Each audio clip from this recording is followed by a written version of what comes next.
Raka, seorang pemuda biasa dari Yogyakarta yang sedang terjebak dalam rutinitas hidup, mendapat tawaran tak terduga. Dibayar 200 juta rupiah untuk menemani seorang turis asal Inggris, Alice, dalam perjalanan keliling Indonesia selama 1 bulan. Awalnya hanya pekerjaan menyenangkan, perjalanan ini justru perlahan mengubah pandangan hidup Raka.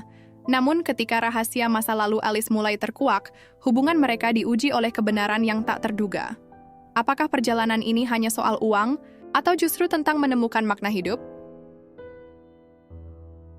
Hidup itu kadang lucu, kadang juga jahat. Tapi paling sering, ya, membosankan. Setidaknya itu yang aku rasakan belakangan ini.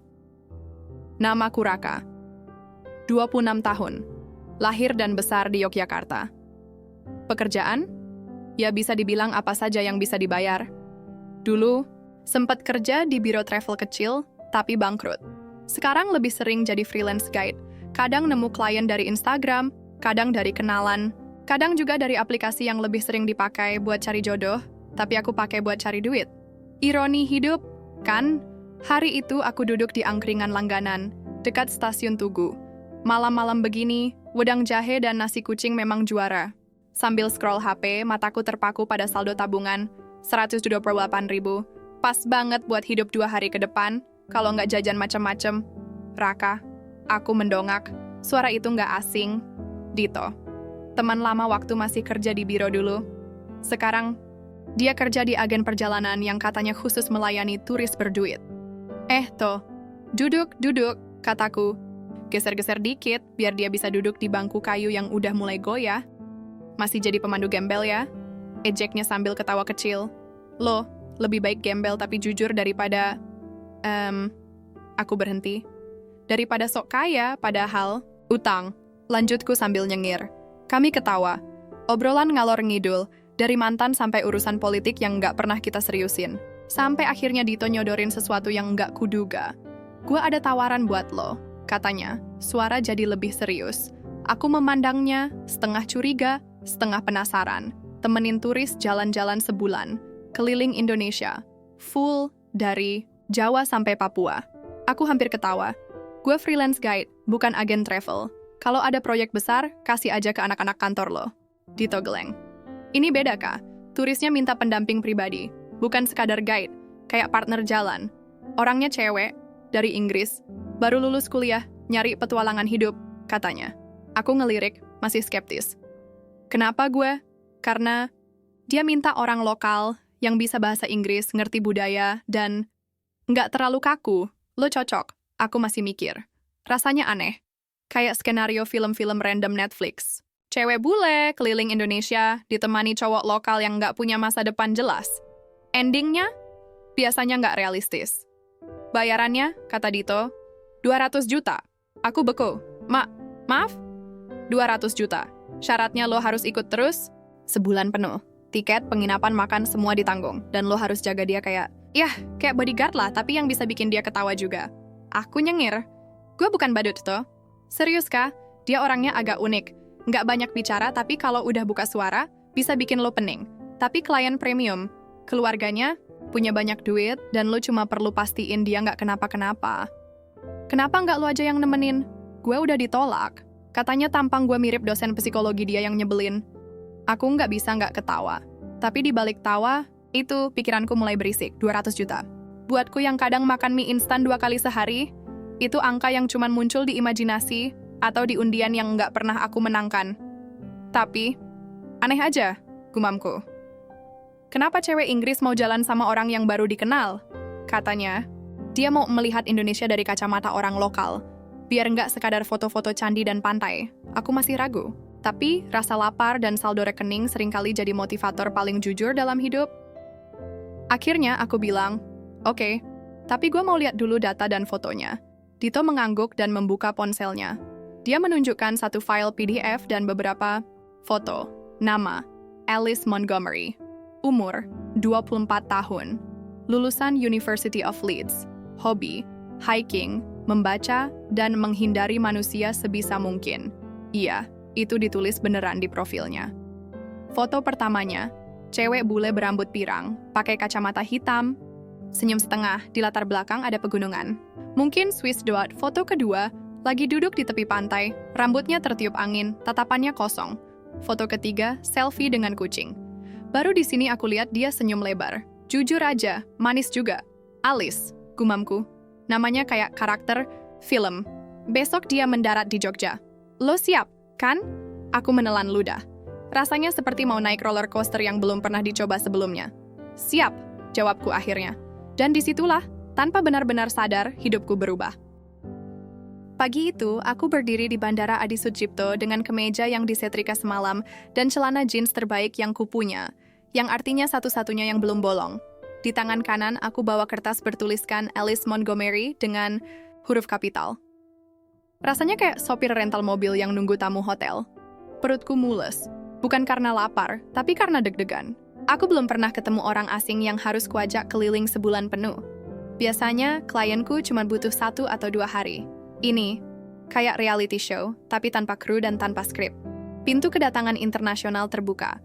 Satu persatu penumpang keluar. Orang tua, pasangan muda, turis berkaos Bali padahal belum sampai Bali. Aku celingukan, mencari wajah yang familiar dari foto, dan kemudian dia muncul, rambut pirangnya diikat asal. Pakai hoodie abu-abu yang kebesaran, ransel hitam gede di punggung, dan ekspresi, entahlah, antara jet lag dan nggak peduli sama dunia. Dia langsung melihat kertas di tanganku, lalu jalan ke arahku tanpa senyum. Alice? Sapaku, mencoba terdengar. Ramah. Yep. You must be Raka, jawabnya datar. Logat Britishnya kental tapi suaranya agak serak. Mungkin belum tidur semalaman. Aku mengangguk, ambil koper kecilnya yang digeret dengan satu tangan. Berat, isinya apa batu? Welcome to Indonesia, kataku. You're about to have the weirdest month of your life. Dia hanya mengangkat Alice. Good, I need weird. Oke, ini akan jadi menarik. Kami naik mobil ke penginapan kecil di daerah Prawiro Taman. Sepanjang perjalanan aku coba ngobrol. Basa-basi, tapi jawabannya pendek-pendek. Kamu suka makanan pedas? Kadang. Pernah. Ke Asia sebelumnya? Pernah. Kamu ngapain aja di pesawat? Tidur. Tiap kali kutanya, dia jawab sepotong. Tapi bukan dengan nada sinis. Lebih ke, dia emang gitu aja. Sampai akhirnya, aku nyerah dan mutusin buat nyetel musik. Lagu Dewa 19 versi akustik. Nggak nyambung sama situasi, tapi ya daripada Henning. Apaan tuh? Tanyanya tiba-tiba. Lagu lama. Dari band Indonesia. Ini kayak, Indonesia's Coldplay. Jawabku asal. Dia manggut pelan.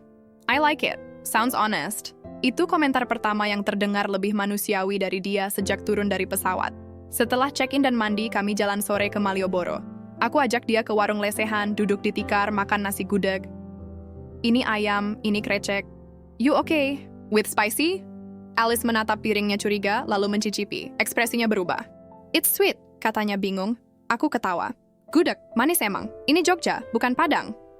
Saat makan, dia mulai lebih terbuka. Katanya dia baru lulus kuliah jurusan sastra. Nggak tahu mau ngapain hidupnya, jadi mutusin traveling pakai uang dari tabungan dan bantuan sedikit dari keluarganya. Sedikit, tapi lo bisa bayar 200 juta buat gue? Tanyaku sambil pura-pura santai. Dia nyengir. I didn't know the exact price. My mom arranged it. Said I need a break. She thinks I'm fragile. Fragile. Kata yang terdengar ringan tapi berat. Aku cuma bilang, lo nggak kelihatan rapuh. Dia menatapku sejenak. Lama. Lalu menjawab, you don't know me. Dan ya, dia benar. Malamnya, kami jalan-jalan lagi. Aku ajak dia lihat pertunjukan jalanan, dari angklung sampai breakdance lokal. Salah satu pengamen nyanyi lagu Stand By Me, dan Alice berhenti. Matanya kosong tapi bibirnya ikut nyanyi pelan. Aku suka lagu ini, katanya lirih. Ayahku dulu suka nyanyiin ini waktu aku kecil. Baru kali ini dia bicara soal keluarganya. Tapi sebelum aku bisa tanya lebih lanjut, dia udah jalan lagi. Menyusuri jalan Malioboro yang penuh manusia, seolah dia pengen larut di tengah keramaian yang nggak kenal siapa-siapa. Aku jalan di belakangnya, diam-diam ngamatin. Cewek ini aneh. Bukan dalam arti negatif, tapi ada sesuatu yang dia simpan rapat-rapat. Sesuatu yang belum ku ketahui, tapi satu hal jelas. Perjalananku bareng Alice ini nggak akan semudah kelihatannya. Dan mungkin Juga nggak sesederhana 200 juta. 2 hari di Jogja berlalu lebih cepat dari yang kukira. Alice ternyata bukan tipe turis yang suka destinasi Instagramable. Dia lebih senang tempat-tempat yang sepi dan punya cerita. Aku ajak dia ke Prambanan, dan bukannya foto-foto di depan candi, dia malah duduk lama di batu candi, nulis sesuatu di buku kecilnya. "Apa yang kamu tulis?" tanyaku waktu itu. Dia hanya menutup bukunya pelan. Pikiranku, aku tertawa kecil. Pikiranku lebih suka mie instan. Dia tersenyum. Itu kali pertama. Aku lihat senyum yang jujur dari dia. Nggak lebay, nggak dibuat-buat. Senyum yang bikin aku lupa kalau kami beda negara, beda latar belakang, beda segalanya. Setelah Jogja, kami menuju dataran tinggi Dieng. Alice tertarik waktu aku cerita soal negeri di atas awan dan festival anak gimbal. "Sounds like a fairy tale," katanya. Tapi pagi saat kami tiba, Dieng diselimuti kabut tebal dan hujan rintik. Alih-alih kecewa, dia malah teriak senang. "I love this kind of weather. Gloomy but calming." Aku kedinginan, tapi dia tampak nyaman. Kami menyusuri kawah dan telaga warna. Aku cerita soal mitos lokal, soal penunggu, soal anak gimbal yang nggak boleh dipotong rambutnya sembarangan. Dia mendengarkan dengan penuh minat. "Raka," katanya tiba-tiba sambil melangkah pelan di jalan setapak, "kenapa kamu jadi guide?" Pertanyaan itu sederhana, tapi entah kenapa membuatku terdiam sejenak. "Aku suka cerita," jawabku akhirnya. Dan tiap tempat punya ceritanya sendiri. Kadang orang yang datang pun jadi bagian dari cerita itu. Alice menatapku. Lama. "You talk like a writer," aku tertawa. "Kalau kamu ngomong gitu di depan anak-anak kampungku, mereka bakal ngakak." Kami lanjut ke Solo keesokan harinya, naik kereta Prambanan Express. Di dalam kereta, Alice tertidur di sebelahku. Kepalanya miring ke jendela. Napasnya tenang. Di tangan kirinya masih menggenggam buku kecil itu. Aku meliriknya. Rasa penasaran mulai tumbuh makin besar. Di Solo, kami menginap di rumah seorang kenalan lamaku, Pak Harjo, mantan guru sejarah yang sekarang punya homestay kecil. Rumahnya penuh benda antik, dan Alice langsung jatuh cinta pada suasananya.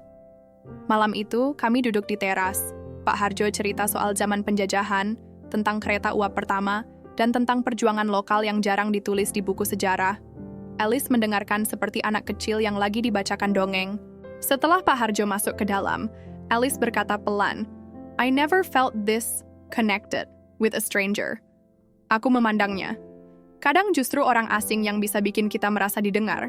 Dia mengangguk, lalu berkata, "Raka, boleh aku tanya sesuatu?" "Boleh."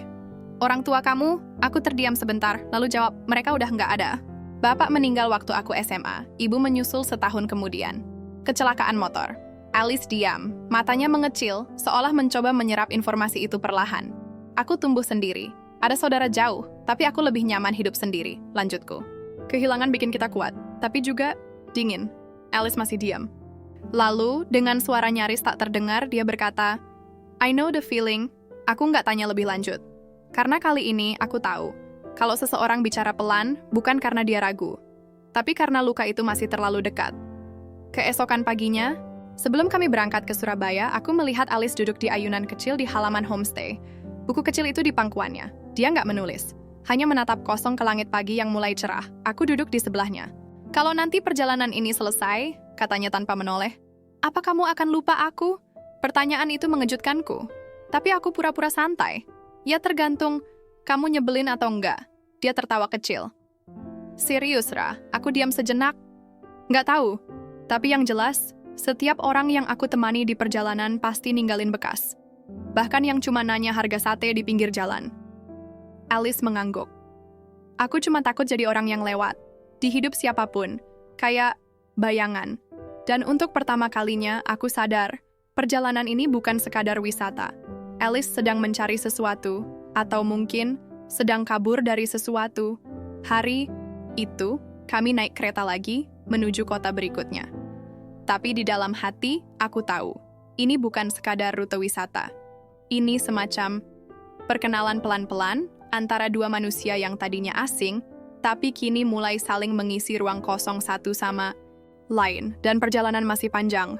Bali, pulau para dewa, surga para turis, dan untuk Alice tempat pelarian yang katanya Terlalu populer untuk dikunjungi, tapi terlalu magis untuk dilewatkan.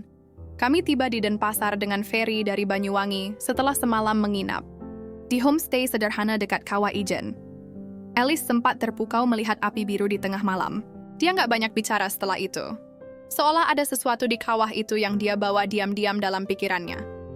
Di Bali kami nggak langsung ke tempat wisata populer.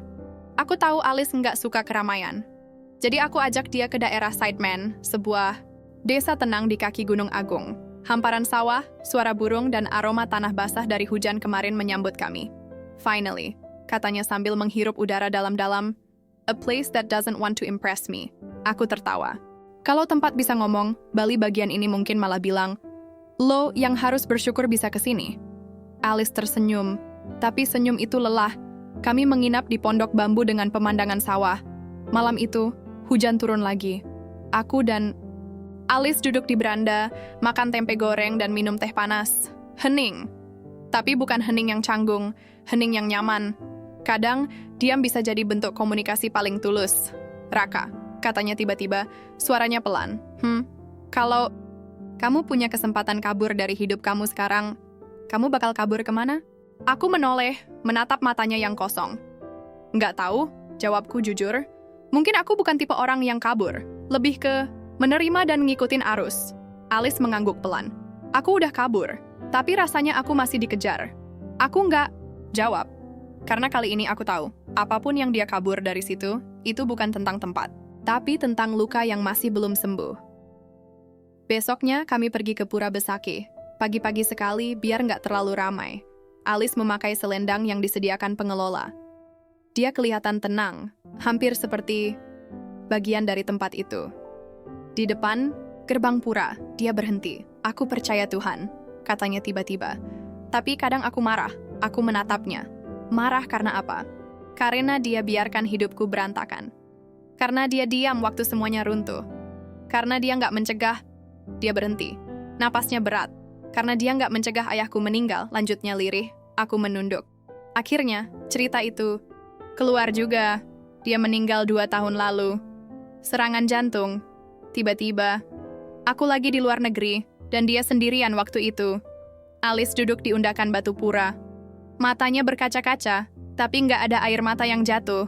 Aku marah sama dunia, sama ibuku yang langsung move on, sama diriku sendiri karena nggak ada di sana. Dan aku pikir kalau aku keliling dunia, mungkin kemarahan itu bakal hilang. Aku duduk di sampingnya, hujan mulai turun gerimis. Aku juga marah dulu, kataku, waktu bapak meninggal. Aku marah karena dia pulang malam, karena dia ngantuk di jalan. Tapi akhirnya aku sadar, marah cuma bikin aku makin capek. Alice mengangguk pelan. Kami duduk di sana, lama. Sampai hujan reda dan kabut perlahan turun dari gunung. Malamnya Alice nulis sesuatu di buku kecilnya. Kali ini aku iseng ngintip sedikit. Di pojok halaman aku lihat tulisan kecil. Hari ini aku berhenti lari, sedikit. Aku pura-pura nggak lihat. Tapi di dalam hati, aku lega. Karena pelan-pelan Alice mulai membuka pintunya. 2 hari berikutnya, kami ke Ubud. Kami naik sepeda menyusuri sawah, makan di warung kecil, dan nonton tari kecak di tebing Uluwatu saat matahari tenggelam. Alice mulai banyak bicara. Dia tanya tentang masa kecilku, tentang mimpi yang nggak kesampaian, tentang cinta pertamaku. Jadi kamu belum pernah pacaran serius? Tanyanya saat makan es krim di pinggir jalan. Pernah. Tapi dia pindah ke Jakarta, dan bilang LDR itu kayak nonton film lewat radio, nggak masuk akal. Alice tertawa. Dia ada benarnya. Kami tertawa bersama.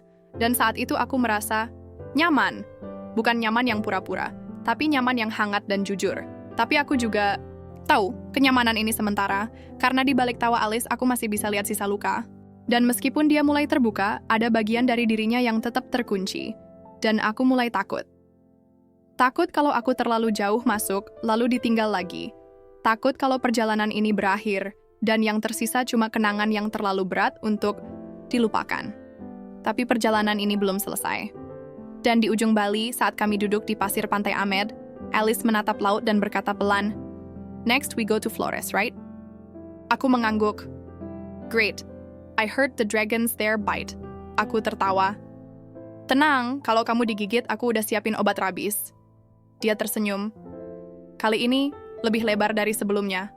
Tapi aku juga sadar, semakin dekat kami, semakin besar kemungkinan semuanya jadi rumit. Dan aku belum siap kehilangan sesuatu yang baru saja kutemukan. Kami meninggalkan Bali dengan kapal kayu dari Pelabuhan Padang Bay menuju Labuan Bajo. Rencana kami, seminggu berlayar, singgah di pulau-pulau kecil sebelum sampai ke Tanah Naga, Komodo. Kapal yang kami tumpangi bukan kapal mewah. 2 kamar kecil, 1 dek luas di atas, dapur sederhana, dan kapten yang lebih sering tidur siang daripada menyetir. Tapi Alice malah bilang, "This is perfect." Hari pertama, angin laut membawa bau asin dan suara deburan ombak yang konstan.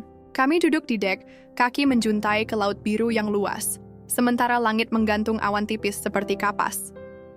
Aku ngeliatin Alice yang menutup mata sambil berbaring. Rambutnya diikat asal, pipinya merah kena matahari. Dia kelihatan damai. "Kamu tahu nggak?" kataku sambil menyeruput kopi sachet. "Kapal ini udah 20 tahun umurnya. Kayaknya lebih tua dari kamu." Alice tertawa kecil. "Kayaknya juga lebih tua dari kamu." Aku pura-pura tersinggung. "Gue tuh awet muda, tahu?" Dia membuka mata dan menatapku lama. "Iya sih. Tapi kayaknya kamu juga pernah ngelewatin banyak hal." Diam. Lagi-lagi, Alice bisa bikin percakapan biasa jadi dalam-dalam. Waktu kurang dari 5 detik. Hari kedua, kami singgah di Pulau Kanawa. Airnya sebening kaca, pasirnya putih seperti bedak. Kami snorkeling berdua. Alice semangat banget, seperti anak kecil yang baru pertama kali ke laut. Dia teriak-teriak kegirangan waktu lihat bintang laut biru dan ikan badut. Sore hari, kami duduk di pinggir pantai. Rambut masih basah, baju mulai kering kena angin laut. "Raka," katanya pelan. Aku pengen ngomong sesuatu, tapi mungkin ini aneh. Aku menoleh. "Aneh itu biasa kok di dunia gue." Dia menarik napas. "Aku nggak tahu kenapa, tapi tiap hari makin nyaman sama kamu. Dan itu menakutkan." Aku diam. Hati rasanya kayak ditusuk pelan. Aku tahu kamu dibayar buat ini. Dan aku tahu kamu baik karena kamu emang baik. Tapi aku takut aku mulai naruh harapan ke sesuatu yang nggak seharusnya. Aku menunduk. Berat rasanya dengar kalimat itu. "Alice," kataku pelan. "Aku mungkin dibayar, tapi nggak ada yang bisa maksa aku buat peduli. Dan nyatanya, aku peduli." Dia menatapku. Matanya berkaca-kaca. "Kamu nggak harus bilang gitu kalau cuma buat nenangin aku." Aku nggak bohong, dia masih menatapku. Lalu perlahan, dia bersandar di bahuku. Diam. Hanya suara ombak dan angin laut yang menemani kami. Aku tahu ini bukan cinta ala film, ini bukan cerita klise antara guide dan turis. Tapi, malam itu, di bawah bintang-bintang yang diam-diam menyaksikan, aku merasa kami bukan lagi 2 orang asing, kami 2 jiwa yang kebetulan nyasar di peta yang sama. Hari ketiga, badai kecil datang. Ombak mulai tinggi, angin makin kencang. Alice kelihatan gugup, tapi dia pura-pura tenang. "Kalau kita tenggelam, kita akan jadi headline. British girl and local boy lost at sea," katanya mencoba bercanda. Aku menggenggam tangannya. Tenang, kapalnya tua, tapi kuat. Kami tidak banyak bicara malam itu. Hanya duduk di ruang sempit, mendengar suara kayu kapal berderit dihantam gelombang. Saat badai reda, sekitar tengah malam, aku naik ke dek. Langit kembali cerah, bintang-bintang bertebaran seperti taburan garam di kanvas hitam. Tak lama, Alice menyusul. "Masih hidup ya?" katanya setengah tertawa. "Masih. Dan langitnya lagi bagus banget." Kami berbaring di atas dek. Aku tunjuk rasi bintang. Itu Orion. Di sana Scorpio. Dan yang paling terang itu Venus. Alice memandangi langit. Dulu, waktu kecil, aku suka ngeliat bintang dari jendela kamar. Waktu semuanya terasa kacau, aku percaya bintang itu kayak pelindung diam. Aku menoleh menatap wajahnya yang diterangi cahaya bulan. "Kamu sekarang masih percaya?" tanyaku. Dia menoleh juga, mata kami bertemu. "Entah, tapi malam ini, aku pengen percaya lagi." Hari keempat, kapal kami sampai di Pulau Komodo. Kami disambut oleh panas yang menyengat dan jalur tanah berbatu. Ranger membawa kami menyusuri jalan setapak. Di kejauhan, seekor komodo muncul dari balik semak. Alice menegang. Dia kelihatan purba banget, bisiknya. Aku tertawa. Karena emang udah hidup sejak zaman dinosaurus. Kami terus berjalan, sesekali berhenti melihat komodo lain yang sedang bermalas-malasan di bawah pohon. Tapi bukan itu yang penting hari itu. Yang penting adalah kami makin dekat. Obrolan kami bukan lagi soal tempat atau makanan, tapi tentang rasa. Tentang kehilangan, tentang harapan, tentang rasa takut yang nggak bisa selalu dijelaskan. Di malam terakhir di kapal, kami kembali duduk di dek. Angin lembut, laut tenang, langit bersih. Alice menatapku. Kalau perjalanan ini selesai, kamu bakal kangen aku nggak? Aku balas menatapnya. Kangen itu pasti. Tapi yang aku takutin, kamu bakal lupa aku. Dia menggeleng pelan. Aku nggak bisa lupa orang yang bikin aku percaya lagi sama manusia. Dan saat itu, aku tahu. Aku jatuh cinta. Tapi belum sempat aku bilang. Dia berdiri. Ayo tidur. Besok kita sampai Labuan Bajo. Dia melangkah masuk, meninggalkanku di dek, dengan perasaan yang kacau antara senang dan takut. Karena aku tahu, kami sedang menuju sesuatu yang indah, atau sesuatu yang akan menyakitkan, dan aku nggak tahu mana yang lebih dekat. Labuan Bajo menyambut kami dengan matahari terik, jalanan sempit yang ramai, dan wangi laut yang bercampur aroma ikan segar dari pelabuhan. Setelah seminggu di atas kapal, menjejak tanah terasa aneh, seperti kaki harus belajar ulang untuk berdiri. Kami menginap di sebuah hotel kecil di atas bukit. Kamar kami punya balkon menghadap laut. Sore hari, matahari perlahan tenggelam di balik pulau-pulau kecil, menciptakan siluet yang seolah dilukis Tuhan sendiri. Tapi Alice kelihatan gelisah. Senyumannya mulai terasa berat. Matanya sering menatap kosong ke laut, seolah menunggu sesuatu yang nggak kunjung datang. Aku pikir mungkin dia cuma capek. Tapi malam itu, semuanya berubah. Kami duduk berdua di balkon, seperti biasa. Minum teh, ngobrol santai, ketawa-ketawa kecil. Tapi lalu dia berkata, Raka, aku harus jujur tentang sesuatu. Aku menoleh. Jantungku berdetak lebih cepat tanpa alasan. Aku ke Indonesia bukan cuma buat jalan-jalan. Aku diam, menunggu. Dia menarik napas dalam-dalam. Aku lari dari seseorang, mantan tunanganku. Kami bertengkar hebat dan aku pergi tanpa bilang apa-apa ke siapapun. Aku butuh waktu, aku butuh ruang. Tapi, dia tahu aku di sini sekarang. Jantungku seperti diremas. Dia kirim email semalam. Dia bilang akan menyusulku ke Indonesia. Aku nggak langsung jawab. Rasanya seperti air laut masuk ke paru-paru, dingin dan menyesakan. Alice, kamu bilang kamu sendiri, kataku pelan. Aku memang sendiri sekarang. Tapi aku nggak bilang seluruh masa laluku udah beres. Mataku menatapnya, mencari kejujuran di balik ekspresi wajahnya yang tenang. Kamu sayang sama dia? Alice terdiam lama. Lalu dia berkata lirih. Aku nggak tahu, dulu iya. Tapi sekarang, aku bingung. Kamu datang dan segalanya jadi rumit. Aku berdiri, masuk ke kamar, mencoba bernapas. Malam itu aku nggak bisa tidur. Kepalaku penuh dengan pertanyaan, kalau dia masih cinta sama mantannya, kenapa dia dekat denganku? Kenapa dia bilang hal-hal yang buatku percaya dia juga punya rasa? Apa semua ini cuman pelarian? Aku merasa dibohongi. Tapi aku juga tahu, aku nggak pernah benar-benar tanya. Dan dia nggak pernah janji apa-apa. Pagi-pagi, aku keluar ke kafe, bawa hotel untuk sarapan. Di sana, seseorang duduk menungguku, pria bule. Sekitar awal 30-an, rapi, dingin. Matanya tajam, menatapku seperti aku bukan siapa-siapa. You must be Raka, katanya dengan senyum tipis. Aku mengangguk waspada. I'm Thomas, Alice's fiancé. Dunia seperti berhenti berputar. Kami duduk. Aku mencoba tenang, tapi tanganku berkeringat. Thomas membuka percakapan. She told me about you. Said you were her local guide. That you helped her a lot. Aku hanya menjawab dengan anggukan kecil. Lalu dia bersandar ke kursi, menatapku seperti sedang menilai sesuatu. Let's be honest, Raka. She's confused. Hurting. She doesn't know what she wants. And I'm here to fix that. Aku mengepal, tangan di bawah meja. Kalau dia nggak tahu yang dia mau, kataku pelan. Kenapa kamu yakin kamu bisa memperbaikinya? Thomas tertawa kecil. Because I know her. Better than you ever will. Aku berdiri. Aku bukan musuhmu, Tom. Tapi aku juga bukan orang yang akan diam saat seseorang memperlakukan dia seperti barang rusak yang perlu diperbaiki. Aku pergi tanpa menoleh ke belakang. Alice menemuiku di tepi dermaga sore itu. Wajahnya penuh rasa bersalah. Aku tahu kamu ketemu dia. Aku menatap lurus ke laut. Kamu tahu aku pikir kamu lari dari sesuatu. Tapi ternyata kamu cuma sedang berputar-putar. Aku nggak bermaksud bohong. Tapi kamu juga nggak pernah jujur. Alice menunduk. Aku jatuh cinta sama kamu, Alice. Kataku akhirnya suara serak. Tapi aku nggak mau jadi tempat kamu mampir waktu hidupmu lagi berantakan. Dia meneteskan air mata. Aku juga jatuh cinta sama kamu. Tapi aku takut.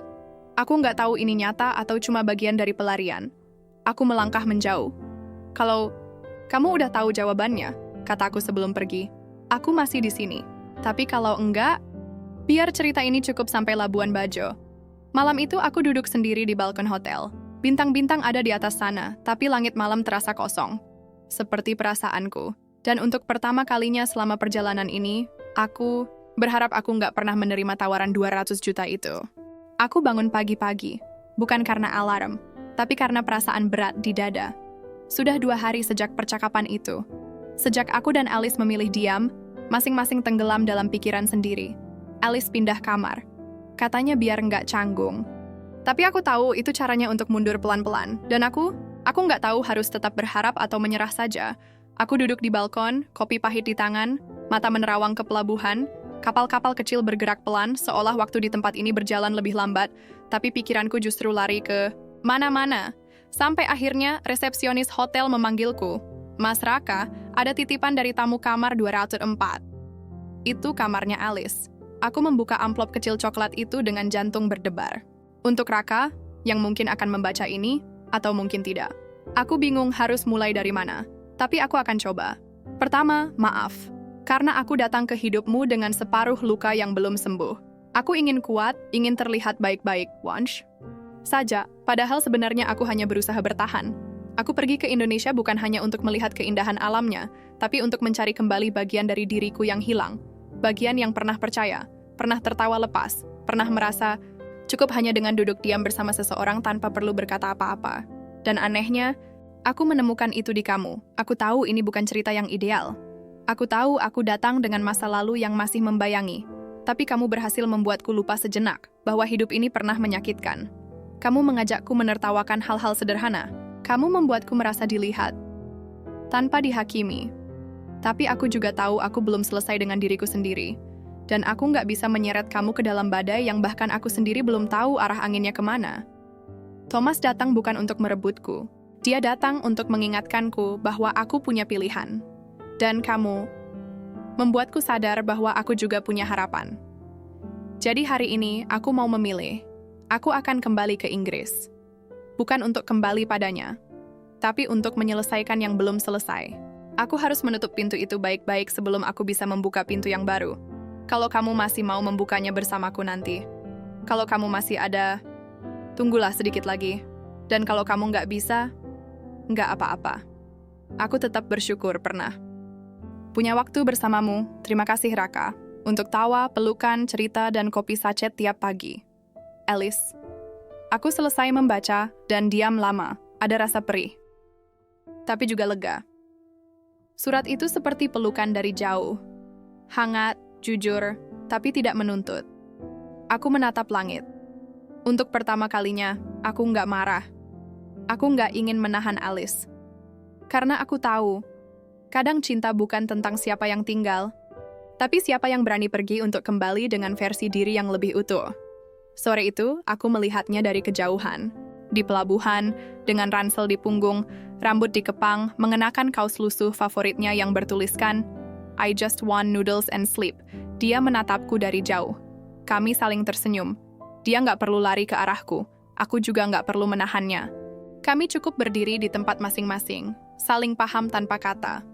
Alice melambaikan tangan, lalu berjalan menuju kapal feri yang akan membawanya ke bandara. Dan aku berdiri di sana, tidak lagi merasa ditinggalkan, tapi justru diberi harapan. Malamnya, aku menulis balasan. Bukan untuk dikirim, tapi untuk disimpan.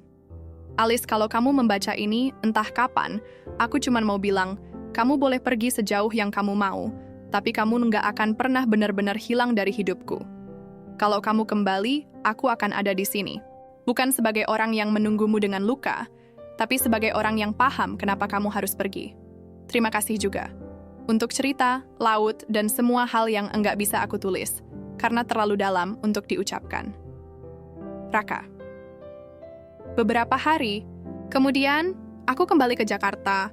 Pekerjaan, jalanan macet, deadline, semua terasa kembali ke rutinitas. Tapi ada yang berubah di dalam diriku. Ada ruang yang kosong, tapi nggak sakit. seperti kursi yang ditinggalkan seseorang, tapi masih hangat karena baru saja diduduki. Orang-orang bertanya, "Turismu udah selesai, Ra?" Aku hanya tersenyum dan bilang, "Belum, masih berjalan, tapi sekarang arahnya lebih jelas." Jakarta, tempat di mana waktu berlari, bukan berjalan, macet, klakson, dan kopi sachet pagi hari, semua kembali ke rutinitas, tapi aku tidak. Sejak Alice pergi, hari-hariku jadi semacam ruang tunggu. Aku tetap ngajar les bahasa Inggris, tetap nongkrong di warung kopi langganan, tetap pura-pura biasa. Tapi hatiku seperti menahan napas, terus menanti sesuatu yang entah akan datang atau tidak. Aku tidak dengar kabar darinya. Tidak ada pesan, tidak ada email, bahkan tidak ada scene. Hening, 1 bulan berlalu, 2 bulan. Dunia terus berjalan dan aku mulai bertanya, apakah dia benar-benar akan kembali atau mungkin dia memang tidak pernah berniat. Suatu malam aku buka kembali suratnya. Kalimat terakhir itu masih mengendap di dadaku. "Kalau kamu masih ada, tunggulah sedikit lagi." Sedikit lagi. Berapa lama itu? 1 minggu? 3 bulan? Setahun? Aku mulai menyalahkan diriku sendiri. Mungkin aku terlalu berharap. Mungkin aku terlalu cepat merasa dekat. Mungkin semua ini cuma hal kecil buat dia. Mungkin dia sudah kembali ke pelukan Thomas, atau ke hidup yang lebih normal, lebih mudah, dan aku cuma pemuda Indonesia yang kebetulan nyambung sama dia di satu musim panas yang kebetulan tenang. Pikiranku penuh, mungkin. Suatu sore, aku duduk di kafe kecil dekat Taman Menteng. Hujan turun, tipis-tipis. Lagu lama mengalun dari speaker, semacam lagu 90-an yang liriknya terlalu jujur untuk didengarkan saat hati sedang rapuh. Lalu ponselku berbunyi. Notifikasi email from Alice, subject, surat yang sebenarnya tak berani. Kukirim, tanganku gemetar saat membukanya. Raka. Aku hampir nggak berani nulis ini, tapi aku ingat kata-katamu. Kalau kamu udah tahu jawabannya, aku masih di sini. Dan hari ini, aku tahu jawabannya. Aku pikir aku bisa menyelesaikan semuanya di Inggris. Tapi ternyata, semakin aku berusaha melupakan kamu, semakin aku sadar kalau yang ingin aku perjuangkan bukan masa lalu, tapi kamu. Aku nggak kembali ke Thomas, aku nggak kembali ke hidup lamaku, tapi aku juga belum siap kembali ke kamu, dan pura-pura semuanya akan langsung baik-baik saja. Tapi aku mau mencoba, pelan-pelan. Kalau kamu masih mau, aku akan ke Jakarta minggu depan. Bukan untuk liburan, tapi untuk tinggal sebentar. Aku dapat program singkat sebagai asisten pengajar bahasa Inggris di Kemang. Mungkin semesta iseng ya. Kalau kamu mau ketemu, aku akan ada di warung kopi yang pernah kamu ceritakan. Hari Minggu, jam 10 pagi. Tapi kalau kamu nggak datang, aku akan paham. Maaf kalau aku bikin kamu nunggu. Hari Minggu. Jam 9.45, aku sudah duduk di warung kopi kecil itu. Bukan kafe modern. Hanya tempat sederhana dengan bangku kayu dan poster-poster lama di dinding. Ibu pemilik warung senyum-senyum karena melihat aku terlalu sering cek jam. Pukul 10 tidak ada siapa-siapa. Pukul 10.05. Masih belum. Jantungku berdetak makin kencang, aku hampir bangkit untuk pergi. Ketika ku dengar langkah kaki. Pelan, ragu-ragu, tapi familiar, dan di sanalah dia. Alice dengan jaket biru lusuh, rambut dikuncir, dan wajah yang kelelahan tapi penuh cahaya. Kami saling menatap. Tidak ada pelukan, tidak ada kata-kata, hanya senyuman.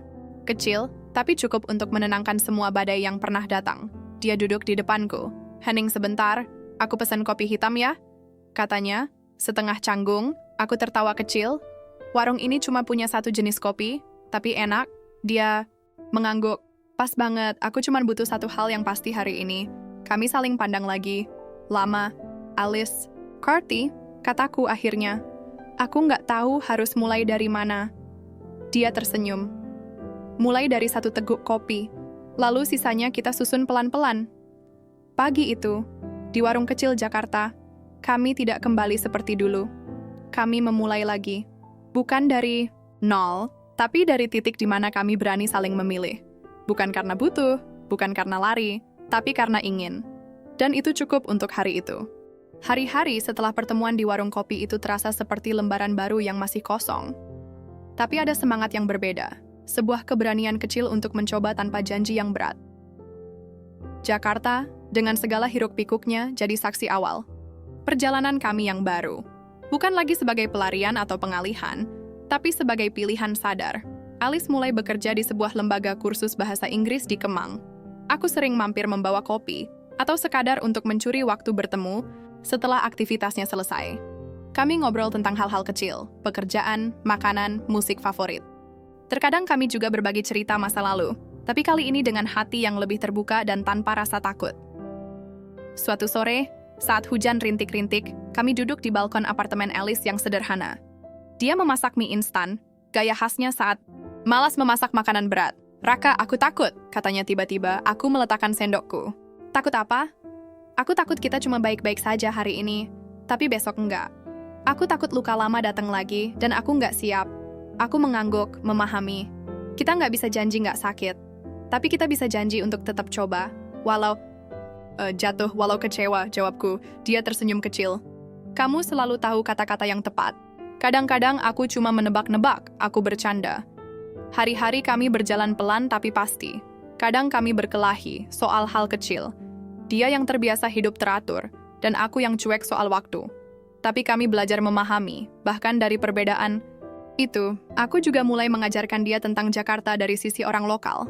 Kami naik Transjakarta, bertemu teman-temanku, dan mencoba makanan kaki lima yang aku bilang rahasia terbaik di kota ini.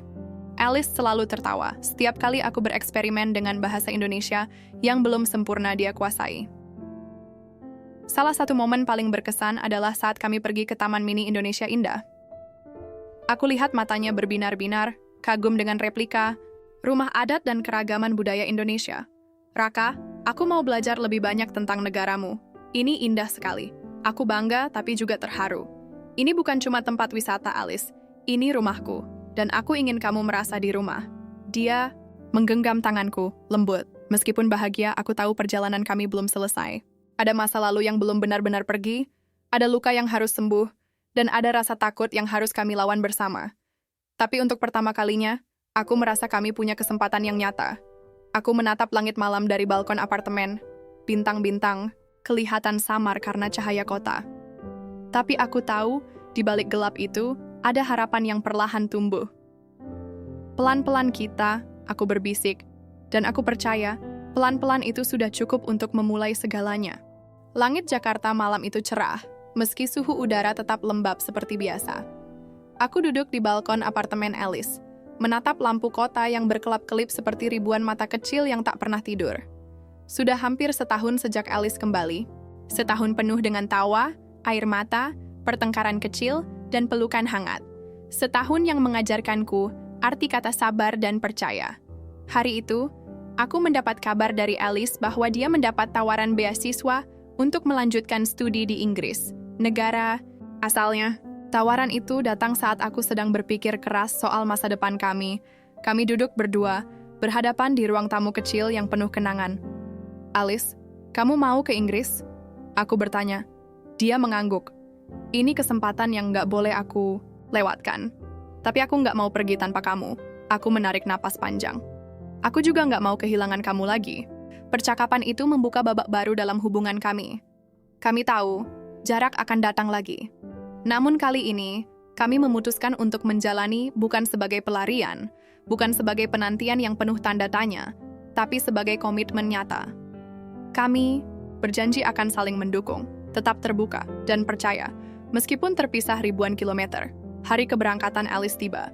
Bandara Soekarno-Hatta penuh dengan keramaian, tapi di antara semua itu, aku dan dia punya dunia kami sendiri.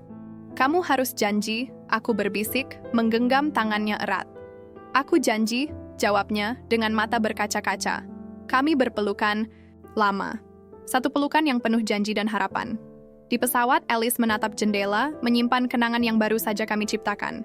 Sementara aku berjalan keluar bandara, rasa sepi itu kembali menyapa. Tapi aku tahu, ini bukan akhir. Ini adalah awal baru. Malam itu, aku duduk kembali di balkon apartemen. Aku membuka laptop dan mulai menulis cerita kami. Cerita tentang seorang pemuda Indonesia yang dibayar 200 juta rupiah untuk menemani turis Inggris. Yang ternyata bukan cuma soal uang, tapi soal hati yang belajar mencinta dan melepaskan. Aku tersenyum. Karena aku tahu, meski jarak memisahkan, cinta kami tidak akan pernah hilang.